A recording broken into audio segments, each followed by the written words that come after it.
नमस्कार, मैं दयाशंकर मिश्र। लोकसभा चुनाव 2024 में उत्तर प्रदेश जैसे बड़े और बीजेपी के गढ़ माने जाने वाले राज्य में जिस तरह से सांप्रदायिकता के चक्रव्यूह को भेद कर भाजपा के विजयी रथ को रोकने का काम अखिलेश यादव ने किया, संविधान पर चर्चा के दौरान एक बार फिर उन्होंने उन्हीं मुद्दों को प्रमुखता से उठाने का काम किया जिनकी इस वक्त देश को सबसे ज़्यादा ज़रूरत है। संविधान पर चर्चा के दौरान बोलते हुए अखिलेश न्याय, स्वतंत्रता, बंधुत्व की चर्चा करते हुए डॉक्टर भीमराव अंबेडकर को याद करते हैं। उन्होंने डॉक्टर भीमराव अंबेडकर की बात को उद्धृत करते हुए कहा कि संविधान कितना भी अच्छा क्यों ना हो, यदि उसे लागू करने वाले लोग अच्छे नहीं होंगे तो उसके परिणाम अच्छे नहीं हो सकते। उन्होंने भारत में बढ़ती हुई असहिष्णुता से लेकर धार्मिक आधार पर विभाजन और हर उस समस्या पर ध्यान रेखांकित किया जिसकी इस वक्त सत्ता पक्ष द्वारा लगातार अवहेलना की जा रही है। अपने नेताओं के भाषण आपको बहुत सावधानी से सुनने चाहिए। गोदी मीडिया आपको कभी भी विपक्ष के नेताओं के भाषण पूरे नहीं सुनाता है। उसके कुछ अंशों को तोड़ मरोड़ कर केवल विवाद पैदा करने की कोशिश की जाती है। आप जानते हैं हमारे पास साधन नहीं है और हम बहुत मामलों में बहुत ही पीछे हैं, लेकिन हम एक कोशिश कर रहे हैं कि विपक्ष के नेताओं के भाषण आपको यथासंभव पूरे के पूरे जैसे उन्होंने सदन में दिए आप तक पहुंचाए जाएं। आज के भाषण को ध्यान से सुनिए और समझने की कोशिश कीजिएगा कि बीजेपी क्या करने का प्रयास कर रही है।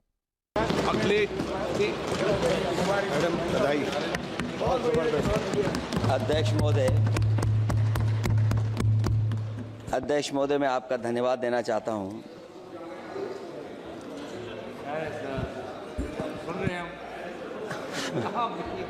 अध्यक्ष महोदय, मैं आपका धन्यवाद देना चाहता हूं।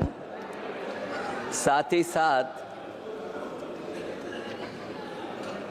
इस सदन में जो 75वें वर्ष पर संविधान की बहस शुरू हुई है, जहां सत्ता पक्ष से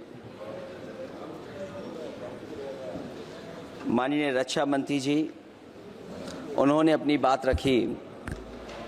अभी कांग्रेस पार्टी की नवनिर्वाचित सांसद उन्होंने अपनी बात रखी।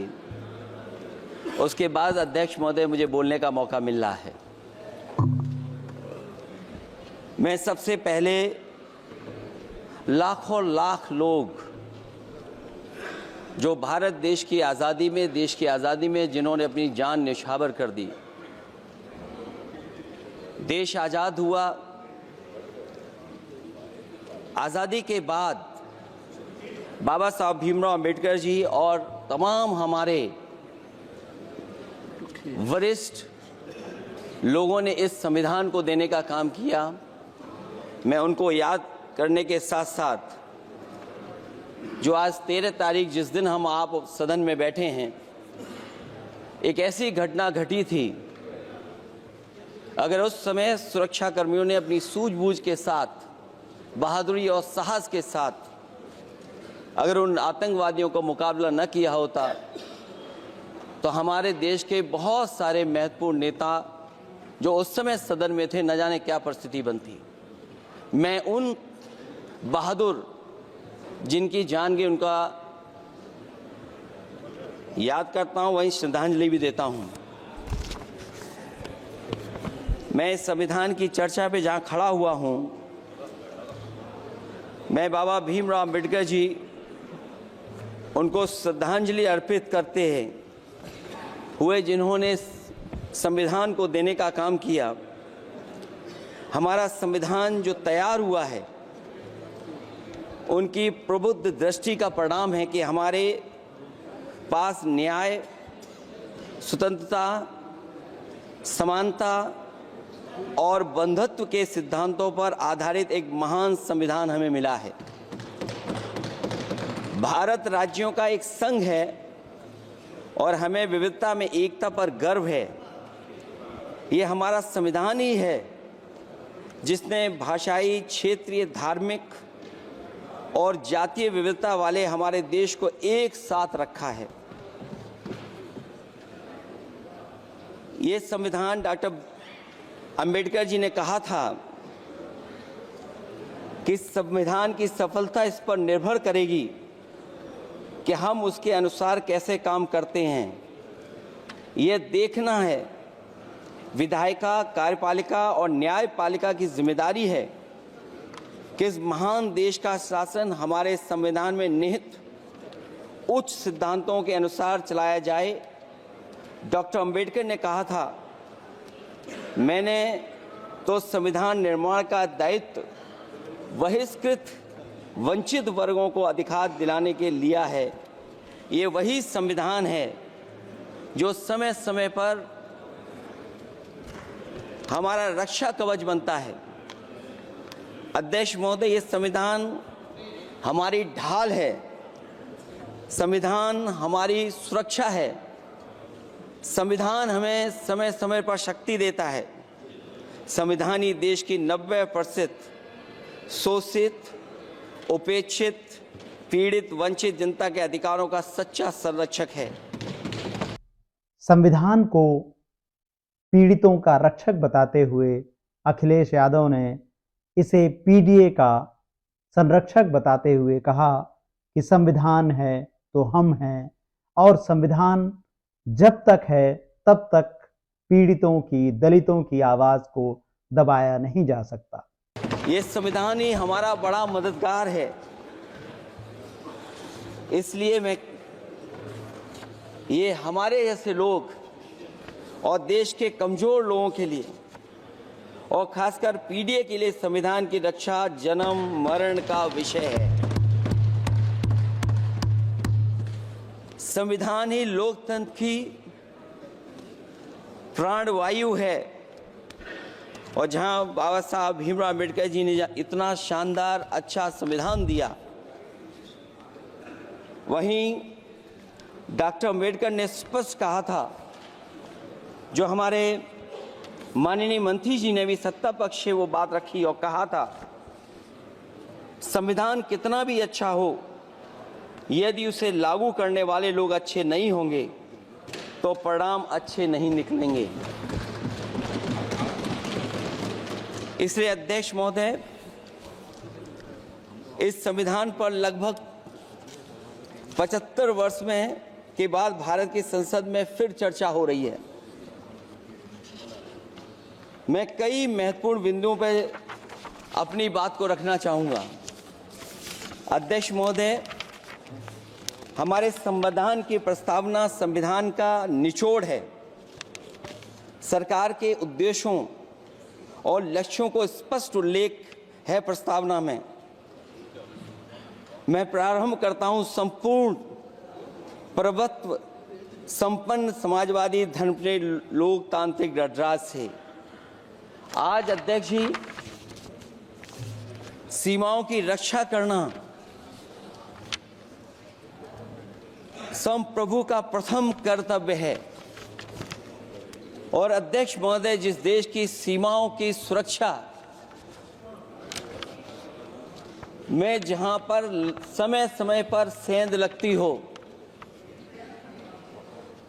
और हमारे माननीय मंत्री जी बेहतर जानते होंगे कि कई जगह पर हमारी सीमाएं सिकुड़ रही हैं। हमारे संसदीय मंत्री राज्य अरुणाचल प्रदेश में चीन के बिल्कुल बगल में रहते हैं। अध्यक्ष महोदय, ये जानते होंगे कि हमारे पड़ोस में कितने गांव बस गए हैं, न जाने कितना वहां पर गांव की तरह घर बसा दिए गए हैं। लद्दाख की तरफ अभी दोनों देशों की सेनाएं पीछे हटी हैं।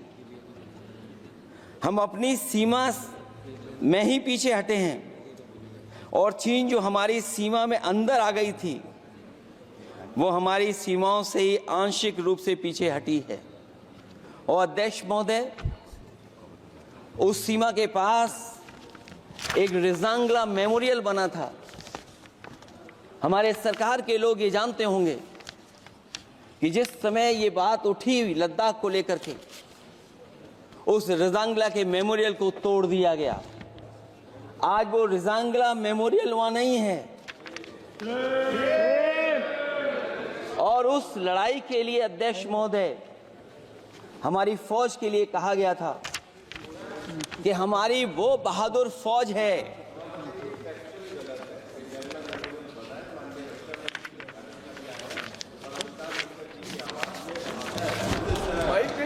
अध्यक्ष महोदय, यही तो फर्क है, कहां पर था कहां पर बना अब। और अध्यक्ष महोदय, मैं सरकार को बताना चाहता हूं, अध्यक्ष जी, मंत्री जानते होंगे, मंत्री जी, केवल 12 किलोमीटर सड़क बनी थी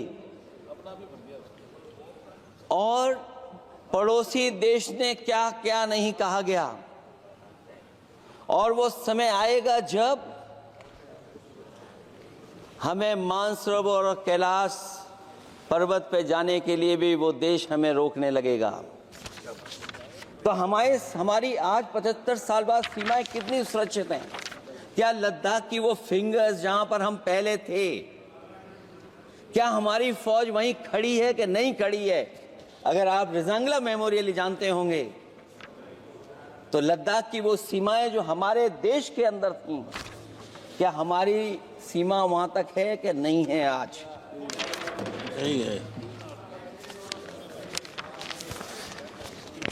ये देश समाजवादी गणराज्य बने। समाजवाद का सरल शब्दों में अर्थ है कि समता और संपन्नता हो, लेकिन देश में अध्यक्ष महोदय 2014 के बाद विषमता जिस तेजी के साथ बढ़ी है उसकी कल्पना भी नहीं की जा सकती है। 140 करोड़ में से 82 करोड़ सरकारी अन्न पर जिंदा हैं। अध्यक्ष महोदय, जो देश को ये कहते हो कि हम दुनिया की सबसे तेज रफ्तार पे चलने वाली अर्थव्यवस्था बनने जा रहे हैं, 3 पर पहुंच गए और ऊपर जाएंगे। मैं सरकार से कहना चाहता हूं कि जब 82 करोड़ सरकारी अन्न पर जिंदा हैं और दूसरी तरफ देश की संपूर्ण संपत्ति के 2/3 हिस्से पर कुछ परिवारों का कब्जा है, अगर सरकार में ये बहादुरी और हिम्मत है तो इस 60% गरीबी के रेखा से नीचे रहने वाले लोगों की पर कैपिटा इनकम क्या है? अगर आपकी अर्थव्यवस्था ऊंचाई पर जा रही है तो हमारे जो गरीब लोग हैं, जो 60% गरीब लोग हैं, उनकी पर कैपिटा इनकम क्या है? और जहां समय समय पर सरकार अपने आंकड़े देती है, कम से कम ये आंकड़े भी दे दे कि गरीबी रेखा पर जो नीचे रहने वाले लोग हैं उनकी पर कैपिटा इनकम क्या है। इससे स्पष्ट हो जाएगा कि 5% लोगों की पर कैपिटा इनकम क्या है। हमारा प्रेमबली कहता है कि धर्म निरपेक्ष गणराज्य बने, राज्य की निगाह में सभी धर्म सम्मान हैं। हमारा सेकुलरिज्म हमें रिलीजियस इक्वलिटी का रास्ता दिखाता है। यही ना अर्थ इसका है। क्या इस पर सरकार अमल कर रही है? देश के 20 करोड़ से ज्यादा अल्पसंख्यकों के, विशेषकर मुसलमानों को दूसरे दर्जे का नागरिक बनाने का प्रयास चल रहा है। उन पर हो रहे अत्याचार प्रतिदिन बढ़ते जा रहे हैं। उनकी संपत्ति को लूटा जा रहा है, हत्याएं की जा रही हैं, घर तोड़े जा रहे हैं, उनके पूजा स्थलों पर कब्जा प्रशासन की मदद से किए जा रहे हैं। अगर ये धर्मनिरपेक्षता, तो धर्म शासित राज्य की क्या परिभाषा है? और हाल ही में हम लोगों ने अध्यक्ष महोदय उदाहरण देखा है कि किस तरीके से उत्तर प्रदेश में कई महत्वपूर्ण जगह पर इस तरह की घटनाएं जानबूझ करके की गई। मुझे याद है उस समय, जिस समय उत्तर प्रदेश का इलेक्शन चल रहा था, बहुत से लोगों को वोट डालने का अधिकार जिनको था, उनको अधिकार से रोका गया और जो लोग वोट डालने जा रहे थे उन्हें डराया धमकाया जा रहा था। ऐसे इंतजाम किए गए थे कि ये वोट डालने के लिए वोट बूथ तक न पहुंच पाए। वो तस्वीरें अध्यक्ष महोदय न केवल हम लोगों ने देखी। अखिलेश यादव धार्मिक आधार पर किए जा रहे विभाजन, असहिष्णुता और मुसलमानों को वोट से वंचित किए जाने का मुद्दा उठाते हैं और बताते हैं कि किस तरह से उत्तर प्रदेश में धर्म के आधार पर नागरिकों को उनके अधिकारों से वंचित किया जा रहा है। ऐसा विभाजन उत्तर प्रदेश ने अब तक कभी नहीं देखा, बल्कि पूरे देश और दुनिया ने देखी होंगी कि किस तरीके से उत्तर प्रदेश की सरकार के प्रशासन के इशारे पर एक पुलिस के अधिकारी ने महिलाओं को वोट से डालने से रोका और रिवॉल्वर दिखा करके कहा कि वोट डालने नहीं जाओगे। मैं उन बहादुर महिलाओं को बधाई देना चाहता हूं कि उन्होंने परवाह नहीं की और उन्होंने कहा कि इससे कुछ जान जाने वाली नहीं, अगर जान भी जाएगी तो हम वोट डाल करके आएंगे। क्या यही लोकतांत्रिक गणराज्य है?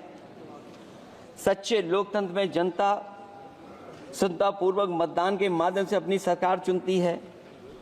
क्या हम सही अर्थों में लोकतांत्रिक व्यवस्था में जी रहे हैं, जहां सरकार मशीन और सरकारी मशीनरी के जरिए जहां चाहे अपनी सरकार बना लेती है, जनता के मत का कोई अर्थ नहीं रखे हैं, वह लोकतंत्र नहीं कहा जा सकता है।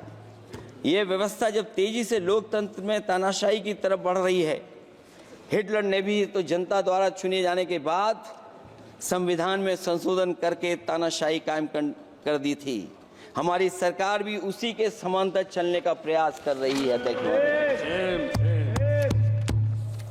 प्रस्तावना में अध्यक्ष महोदय सामाजिक, आर्थिक और राजनीतिक न्याय दिलाने की बात है। अध्यक्ष महोदय, मैं जब सरकार की तरफ से माननीय मंत्री जी को सुन रहा था,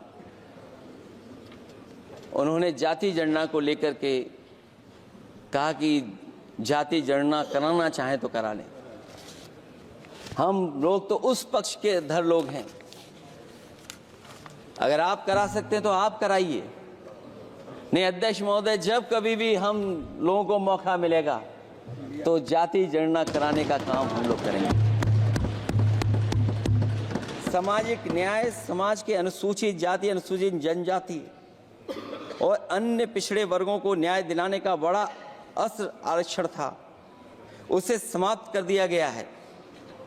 आउटसोर्सिंग और कॉन्ट्रैक्ट बेसिस पर थोड़ी बहुत नौकरियां जो दी जा रही हैं, उनमें दलितों और पिछड़ों का कोई आरक्षण नहीं है। शिक्षण संस्थाओं और विश्वविद्यालय में प्रोफेसर्स और वाइस चांसलर के चयन के समय इनके आगे लिख दिया जाता है, एक नया शब्द का इजाद हुआ, NFS, नॉट फाउंड सुटेबल। सरकारी उपक्रम भेज दिए, प्राइवेट उपक्रमों में कोई आरक्षण नहीं है। अध्यक्ष महोदय, शिक्षा मंत्री जी सूची जारी करें और अगर ये बात कहीं भी गलत है तो शिक्षा मंत्री जी सूची जारी कर दें। देश के सभी केंद्रीय विश्वविद्यालयों के वाइस चांसलर की ओर प्रोफेसर की एक, मैं तो कहूंगा अध्यक्ष महोदय कि शिक्षा मंत्री जी अगर ये सूची जारी कर दें कि जितनी भी सेंट्रल यूनिवर्सिटीज हैं और उनके माध्यम से जितने भी प्रोफेसर्स का अपॉइंटमेंट हुआ है, सब बात साफ हो जाएगी। आप केवल देश के 10% लोगों को ही ख्याल रख रहे हैं, बाकी 90% लोगों का आप ख्याल नहीं रख पा रहे हैं। और जाति जनगणना कभी जाति में भेदभाव नहीं बढ़ाएगा अध्यक्ष महोदय। जाति जनगणना जातियों के बीच दूरियां कम करेगा और तमाम हमारे ऐसे समाज के लोग जिनको न्याय नहीं मिला, जिनको अधिकार नहीं मिला है, अध्यक्ष महोदय, कम से कम जाति जनगणना के बाद उन्हें अधिकार और सम्मान दिलाने का काम भी हो सकेगा। इसलिए हम इसके पक्ष में हैं। आर्थिक न्याय के बगैर न सामाजिक न्याय मिल सकता है और न राजनीतिक न्याय मिल सकता है। गरीबी का नाजायज लाभ उठाकर धन्ना सेठों की सरकार चुनाव में पैसा बांटकर राजनीतिक न्याय का भी अपहरण कर लेती है। कर्ज में डूबी बड़ी आबादी महाजन के दबाव में अपनी इच्छा के खिलाफ वोट देने को विवश हो जाती है। चुनाव में सत्ताधारी दलों द्वारा पैसे की भरमार के चलते कोई सामान्य कार्यकर्ता चुनाव नहीं लड़ पा रहा है। बड़े पैमाने पर धनवान चुनकर आ जाते हैं। पैसे के बल पर जब तक आर्थिक विषमता समाप्त नहीं होती, लोगों को राजनीतिक न्याय मिल नहीं सकेगा। प्रस्तावों में आगे जो लक्ष्य है, विचार, व्यक्ति, विश्वास, पंथ और उपासना की स्वतंत्रता, अन्याय के खिलाफ विचार व्यक्त करने पर जेल, अभिव्यक्ति की स्वतंत्रता का अर्थ है देशद्रोह। अगर भाजपा के मत के नहीं हैं, दूसरे धर्म के हैं तो प्रताड़ना के हकदार हैं। और अब तो उपासना करने पर भी दिक्कत है, क्योंकि हर मस्जिद के नीचे मंदिर खोजने वाले तत्व इस देश को शांति से रखना ही नहीं चाहते हैं। उन्हें कानून की कोई परवाह नहीं है। मैं इस मौके पर धन्यवाद देना चाहता हूं। सुप्रीम कोर्ट का कम से कम वो फैसला आया है जहां कुछ दिनों के लिए ये पाबंदी लगाई गई। व्यक्तियों की गरिमा और देश की एकता और अखंडता को सुनिश्चित करने वाली बंधुता, ये विभाजनकारी नीतियां संविधान की प्रस्तावना के उस उद्देश्य से जरा भी मेल नहीं खाती है। व्यक्ति की गरिमा लिंचिंग से धूल दूषित हो चुकी है। उद्योगपति सरकारी आतंक से परेशान हैं, होकर के अपनी पूंजी समेटकर देश छोड़ गए हैं और लगातार जा रहे हैं। अध्यक्ष महोदय, आजादी के बाद उद्योगपति कभी इतने भारत छोड़ करके नहीं गए होंगे, देश छोड़ के नहीं गए होंगे जितने इनकी सरकार में चले गए हैं। अगर व्यक्ति की गरिमा सुनिश्चित हो तो कोई व्यक्ति क्या अपनी मातृभूमि को छोड़ करके जा सकता है। सरकार इस पर आत्मचिंतन करे। अगर आपसी मतभेद पैदा करके एक दूसरे के प्रति अविश्वास पैदा किया जाएगा तो क्या देश की एकता और अखंडता के लिए एक अशुभ संकेत नहीं होगा।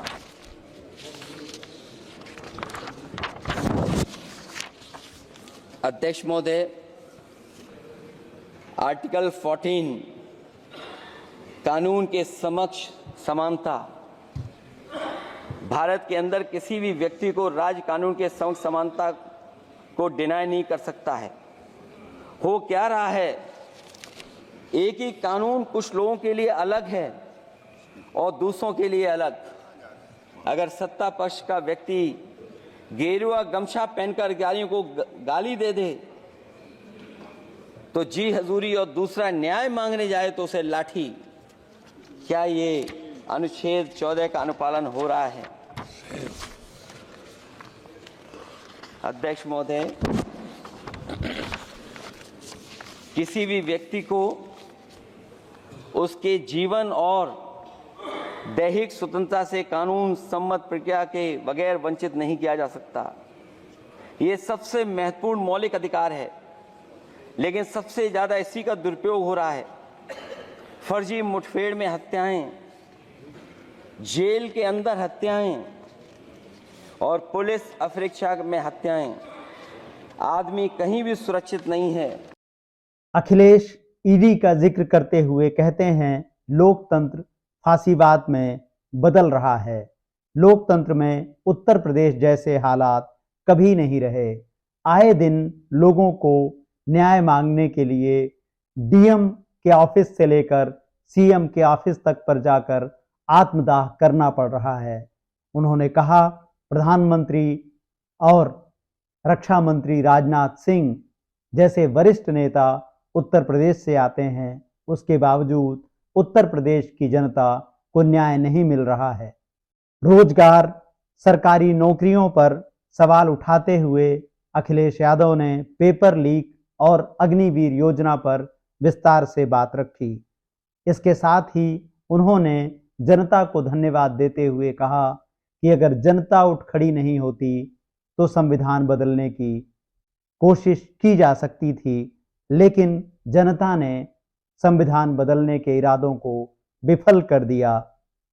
अखिलेश जोर देकर कहते हैं कि अब उम्मीद है कि संविधान बदलने का सपना नहीं देखा जाएगा। अखिलेश यादव के भाषण में इस वक्त भारत के अलग अलग हिस्सों में जिस तरह से उत्पीड़न की खबरें आ रही हैं, महिला अत्याचार की खबरें आ रही हैं, वह सभी चिंताएं शामिल थी। बहुत ज़रूरी है कि हम विपक्ष के नेताओं का भाषण ध्यान से सुने और गोदी मीडिया के किसी भी तरह के उनके प्रति किए जा रहे दुष्प्रचार से दूर रहें।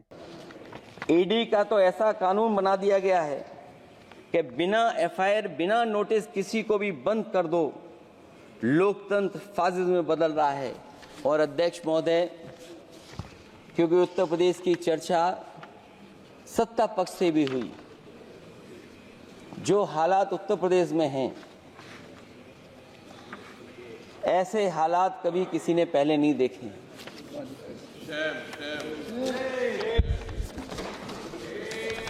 जहां पर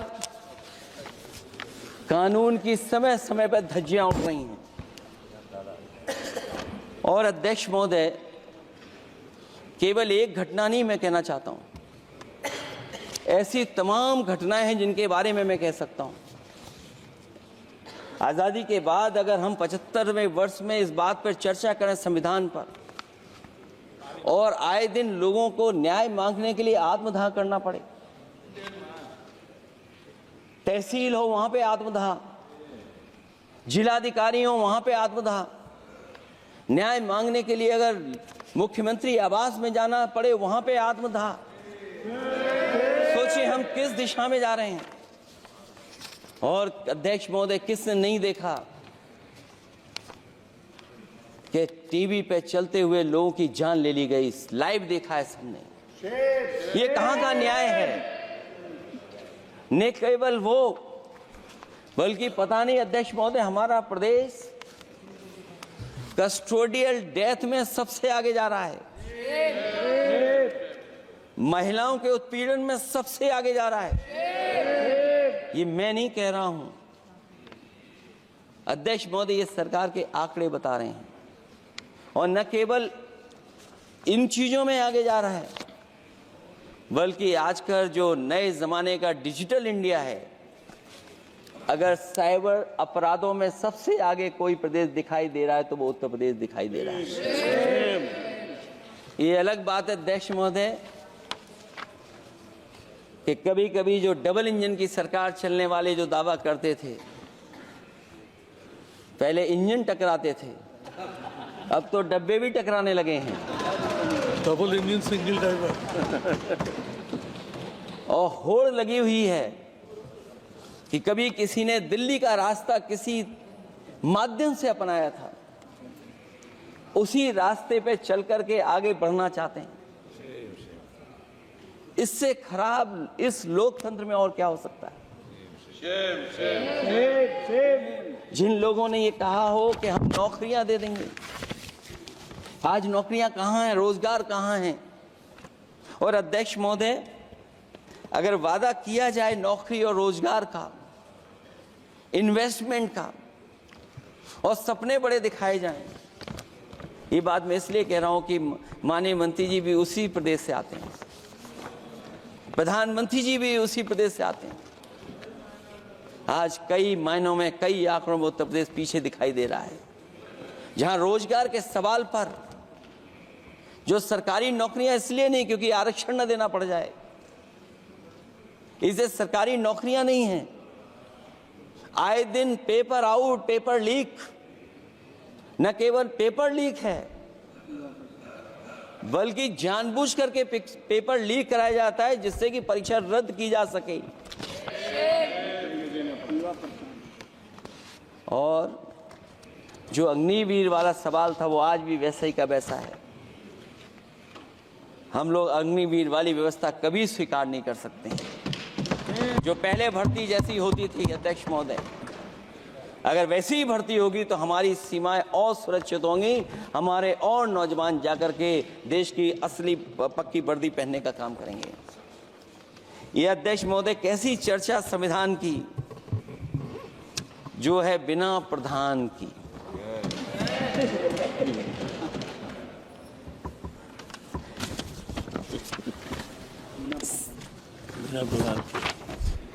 अध्यक्ष महोदय, इस सरकार में जो लोकतंत्र के साथ खिलवाड़ हुआ है, इतना कभी खिलवाड़ नहीं हुई होगी।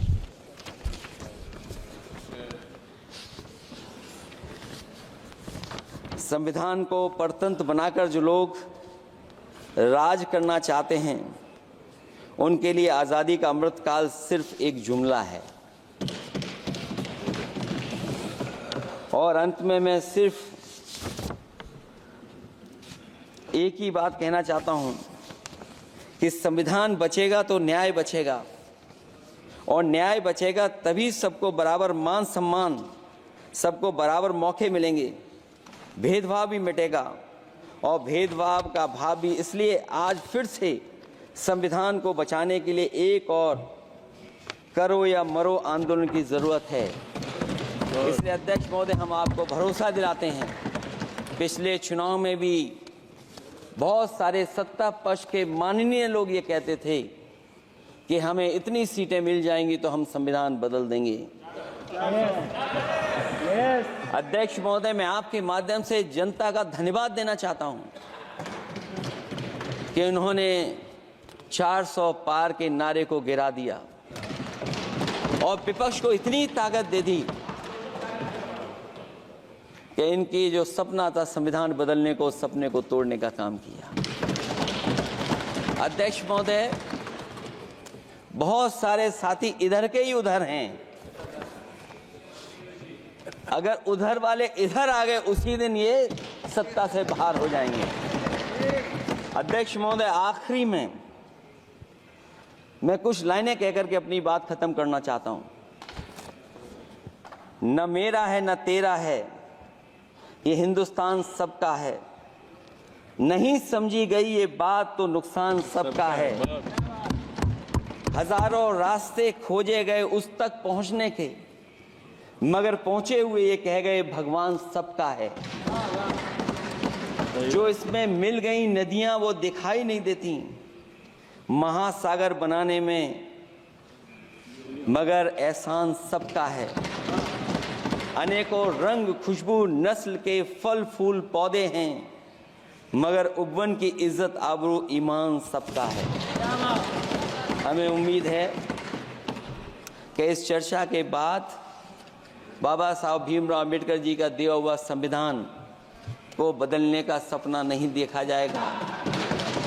साथ ही साथ डॉक्टर राममनोहर लोहिया, जिन्होंने समाजवादी आंदोलन का रास्ता दिखाया, नेताजी ने जो संघर्ष कर करके हम लोगों को उस जगह पहुंचाया, वहीं लोकनायक जयप्रकाश जी ने इस देश को आगे बढ़ाने के लिए समय समय पर संपूर्ण क्रांति का आह्वान देकर के जागरूक किया। मैं उन सबको याद करते हुए एक बार फिर अध्यक्ष जी आपका बहुत बहुत धन्यवाद देता हूं।